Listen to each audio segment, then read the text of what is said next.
목사 기도하심으로 새벽 예배를 시작하겠습니다.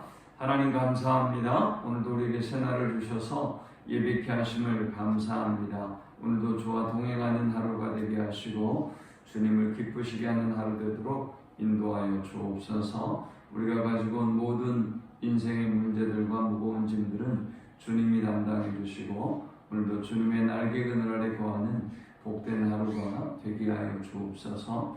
험한 세상 가운데 주의 자녀들이 행하는 행동마다 또 손을 대는 모든 일마다 보호하시고 인도하시며 영육간의 강건함으로 더하여 주옵소서. 사망의 음침한 골짜기로 다닐지라도 해를 두려워하지 아니하도록 주의 직함과 막대기로 보호하시고 인도해 주옵소서. 예수님의 이름으로 기도합니다. 아멘. 찬송 419장 드리겠습니다. 주 날개 밑 내가 편안히 쉬네. 밤 깊고 비바람 불어쳐도 아버지께서 날 지켜주시니 거기서 편안히 쉬리로다. 주 날개 밑 평안하다. 그 사랑 그늘 자니며 주 날개 밑 내 쉬는 영혼 영원히 거기서 살리. 주 날개 밑 나의 피난처 되니 거기서 쉬기를 원하노라. 세상이 나를 위로치 못하나 거기서 평화를 누리리라. 주 날개 밑 평안하다. 그 사랑 그늘 자니뇨 주 날개 밑 내 쉬는 영혼 영원히 거기서 살리. 주 날개 밑 참된 기쁨이 있네. 고달픈 세상길 사는 동안 나 거기 숨어 돌보심을 받고 영원한 안식을 얻으리라. 주 날개 밑 평안하다. 그 사랑 그늘 자니며 주 날개 밑 내 쉬는 영혼 영원히 거기서 살리. 오늘 이 시간에 주시는 살아계신 하나님의 말씀은 신약성경 마태복음 5장 1절에서 16절의 말씀입니다. 예수께서 무리를 모시고 산에 올라가 앉으시니 제자들이 나아온지라. 입을 열어 가르쳐 이르시되 심령이 가난한 자는 복이 있나니 천국이 그들의 것이며 애통하는 자는 복이 있나니 그들이 위로를 받을 것이며 온유한 자는 복이 있나니 그들이 땅을 기업으로 받을 것이며 의에 줄이고 목마른 자는 복이 있나니 그들이 배부를 것이며 긍휼히 여기는 자는 복이 있나니 그들이 긍휼히 여김을 받을 것이며 마음이 청결한 자는 복이 있나니 그들이 하나님을 볼 것이며 화평하게 하는 자는 복이 있나니 그들이 하나님의 아들이라 일컬음을 받을 것이며 의를 위하여 박해를 받은 자는 복이 있나니 천국이 그들의 것입니다. 나로 말미암아 너희를 욕하고 박해하고 거짓으로 너희를 거슬러 모든 악한 말을 할 때에는 너희에게 복이 있나니 기뻐하고 즐거워하라. 하늘에서 너희의 상이 큽니다. 너희 전에 있던 선지자들도 이같이 박해하였느니라. 너희는 세상의 소금이니 소금이 만일 그 맛을 잃으면 무엇으로 짜게 하리요? 후에는 아무 쓸데없어 다만 밖에 버려져 사람에게 밟힐 뿐이니라. 너희는 세상의 빛이라. 산 위에 있는 동네가 숨겨지지 못할 것이요 사람이 등불을 켜서 말 아래 두지 아니하고 등경 위에 두나니 이러므로 집안 모든 사람에게 비치느니라. 이같이 너희 빛이 사람에게 비치게 하여 그들로 너희 착한 행실을 보고 하늘에 계신 너희 아버지께 영광을 돌리게 하라. 아멘. 예수님의 공생애가 시작되면서 많은 사람들이 예수님에게 몰려들었습니다. 지난 시간에 살펴봤듯 예수님의 사역은 3대 사역으로 집약될 수 있는데 말씀을 가르치시고 천국 복음을 전파하시고 또 모든 백성들의 연약한 것을 치유하시는 사역이었습니다. 이에 지난 4장 25절에 보니까 수많은 무리가 따르니라 그랬습니다. 많은 사람들이 이제 주님의 주변에 몰려들었고 또 따르게 되었습니다.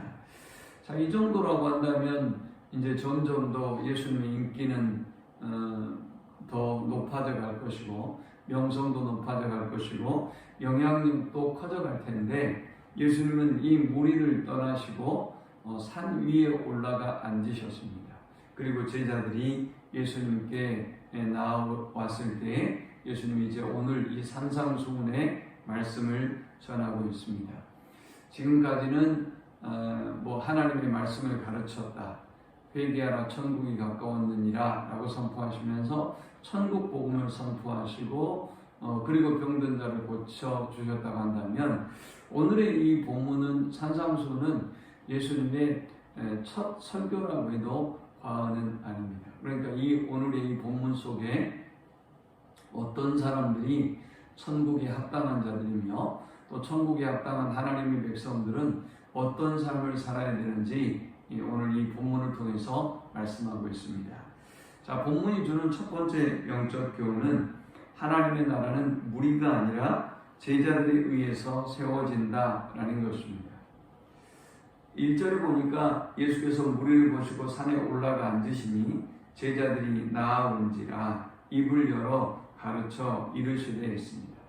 사실 많은 무리를 상대로 한다면 많은 무리가 있을 때 거기서 말씀을 전하시고 거기서 어떤 기적을 행하시고 하셨다면 훨씬 더 영향력이 커졌을 수 있을지도 모르는데 예수님은 산에 오르시고 무리와 거리를 두시고 제자들에게 지금 이 말씀을 선포하고 있는 것입니다. 왜 그러셨을까요? 마태 기자는 무리와 제자들에 대해서 치열하게 분리하고 있습니다. 무리는 자신들의 필요에 의해서 예수님을 추종하는 사람들이고 기복적이고 자신의 문제를 해결함을 받기 위하여 몰려드는 사람이고 그들에게 있어서 예수님은 수단에 불과한 것이죠. 이 땅에서의 그들의 야망의 나라, 욕심과 명예의 나라를 채우기 위한 어떤 수단에 지나지 않은 거예요. 그들은 주님의 말씀을 들을 수도 없을 뿐만이 아니라 또 이 하나님의 나라를 볼 수도 경험할 수도 없는 사람들이죠. 그래서 주님은 이 무리가 아닌 제자들을 택하시고 제자들을 부르시고 제자들에게 말씀하시고 이 제자들에게 하나님의 나라를 맡기셨습니다. 그러므로 우리가 예수님을 만나려면 무리의 마음이 아니라 제자들의 마음과 심정으로 주님 앞에 나아가야 하는 것입니다. 두 번째 우리가 이 본문을 통해서 얻을 수 있는 영적 교훈은 예수님의 제자들은 고난 속에서도 기뻐하고 하나님의 나라를 전하는 자들이다 라는 것입니다. 그러면서 이제 3절부터 8복의 유명한 말씀을 우리에게 주고 있죠. 저 하나님의 나라에 합당한 사람, 하나님의 나라를 경험하는 사람은 자신의 욕망, 야망을 위하여 온 사람이 아니라 심령이 가난한 자들이다. 애통하는 자들이다. 온유한 자들이다. 또 의에 줄이고 목마른 자들이다. 긍휼히 여기는 자다. 마음이 청결한 자이며 화평하게 하는 자이며 의를 위하여 박해받는 자들이다 라고 말씀하셨습니다. 이런 사람은 천국이 그들의 것이고 또 하나님의 위로를 받을 것이며 그들이 땅을 기업으로 받을 것이고 또 그들이 배부름을 받을 것이며 또 긍휼히 여김을 받고 하나님을 볼 것이며 하나님의 아들이라 일컬음을 받게 될 것이고 천국이 그들의 소유가 될 것이다 라고 말씀하셨습니다. 그러니까 하나님의 나라에 합당한 자들은 이런 천국을 누리는 삶을 살아가게 될 것이며 그것은 무리가 아니라 심령이 가난한 애통함을 가진 그런 제자들이다, 그런 사람들이다 라고 주님은 말씀하고 있는 것입니다. 자, 그러면서 11절과 12절에 보니까 이렇게 심령이 가난한 자들, 그리스도의 제자들은 하나님의 나라를 위하여 핍박을 받지만 되려 기뻐하고 그리고 그 가운데서도 하나님 나라를 전파하는 삶을 사는 사람들이다 라고 말씀하고 있습니다. 오늘 우리가 힘들고 어려운 시대를 살아가지만 천국을 누리고 천국 백성답게 천국을 누릴 뿐만이 아니라 또 끊임없이 하나님의 나라를 선포하는 일에 힘쓰는 우리 모두가 되시기를 축원합니다. 마지막 세 번째 우리가 이 본문을 통해서 얻을 수 있는 영적 교훈은 예수님의 제자들은 세상 사람들에게 영향을 끼쳐서 하나님께 영광을 돌리게 하는 사람들이다 라는 것입니다. 그러면서 이제 마지막 주님의 제자들이 살아야 될 삶에 대해서 부탁하면서 소금과 빛에 대한 사명을 말씀하고 있습니다. 소금은 소금으로서 빛은 빛으로서 사명을 감당할 때 그 존재의 가치가 있다는 것입니다. 그리고 빛이 감추일 수 없는 것처럼 그리스도의 제자들은 감추일 수 없다는 것입니다. 그래서 빛의 사명을 다해서 사람들이 그 빛을 보고 하나님께 영광을 돌리고 하나님께 돌아오게 하는 삶을 살아야 한다라고 말씀하고 있습니다. 이 말씀을 기억하면서 우리가 무리가 아닌 그리스도의 제자로 또 가난하고 겸손한 심령, 애통하는 심령, 또 온유하고 의에 줄이는 심령으로 하나님 앞에 가까이 나아갈 뿐만이 아니라 날마다 고난 속에서도 하나님의 나라를 경험하고 소유하고 살아가는 주의 백성들, 또 우리에게 하나님이 주신 그 빛과 소금의 사명을 다해서 많은 사람들이 하나님께 영광을 돌리게 하는 복된 성도가 되시기를 주의 이름으로 간절히 축원합니다. 하나님 감사합니다. 귀한 말씀을 통해서 은혜 받고 깨닫게 하심을 감사합니다. 주신 말씀대로 우리의 삶이 오직 하나님께 영광을 돌리는 삶이 되게 하시고 인간의 야망과 욕심이 아니라 하나님의 뜻을 이루는 삶이 되도록 주님 인도하여 주옵소서. 가난하고 겸손한 심령으로 오늘도 소금으로서 빛으로서 사명을 다하는 하루가 되게 주옵소서. 예수님의 이름으로 기도합니다. 아멘. 지금은 우리 주님 예수 그리스도의 크신 은혜와 성부 하나님의 극진한 사랑과 성령의 인도 보교통 충만케 하심이 오늘도 심령이 가난한 자, 또 애통한 자, 온유한 자가 되어서 하나님의 나라를 누리고 또 하나님의 자녀로서의 사명을 다하기를 소망하는 모든 성도들의 머리 위에 지금부터 영원토록 함께 있을지어다. 아멘.